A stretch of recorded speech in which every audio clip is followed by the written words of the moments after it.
नमस्कार हम दोस्तों, आ गए एक नए वीडियो के साथ आप लोगों के बीच। और गाइस, हम आज बात करेंगे, जब से खेसारी लाल यादव का टीम छोड़े हैं विवेक सिंह ने एकदम तहलका सा मचा दिया है। सोशल मीडिया पे तो एकदम जम के बरस रहा है और जो कुछ भी बोल रहा है रिप्लाई प्यार भरा दे रहे हैं और कह रहे हैं, हर यूट्यूबर को भी कह रहे हैं कि आप लोग अगर गाली नहीं देते हो, क्रिटिसाइज कर सकते हो, किसी के ऊपर वीडियो बना सकते हो, रोस्ट कर सकते हो, बस किसी को धमकाओ मत और गाली मत दो।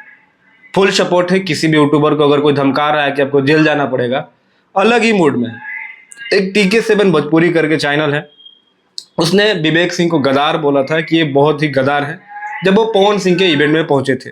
उसके बाद विवेक सिंह ने भाई सबकी बाट लगा दी है, फेसबुक पे पोस्ट, इंस्टा पे राइफल के साथ रील, एकदम मतलब बवाल काट दिया है, एकदम दिखा दिया है कि हाँ भाई, हम किसी के गुलाम नहीं थे, हमारे पास पैसों की कमी नहीं थी, नौकरी बस कर रहे थे भैया शौक से, अदरवाइज हमारा कुछ ऐसा नहीं था कि हम नौकरी नहीं करेंगे तो हमारा घर नहीं चलेगा।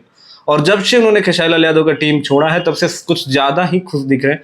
क्योंकि होता कुछ ही होना का इसकी, जब तक आप दूसरे के लिए काम करते हो, जब तक अपने लिए टाइम नहीं मिलता है, तो इंसान भरा पड़ा रहता है। और विवेक सिंह हमेशा खेसारी लाल यादव को कैसे टॉप रखा जाए, खेसारी लाल यादव क्या अच्छा करे, हमेशा खेसारी लाल यादव करते रहते थे।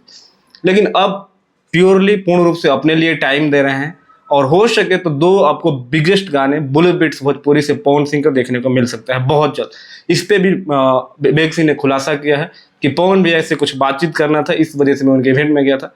तो और ज्यादा बवाल होने वाला है। सोचिए, जब खेसारी लाल यादव के मैनेजर का गाना, मैनेजर के चैनल पे पवन सिंह का गाना आएगा तो क्या होने वाला है।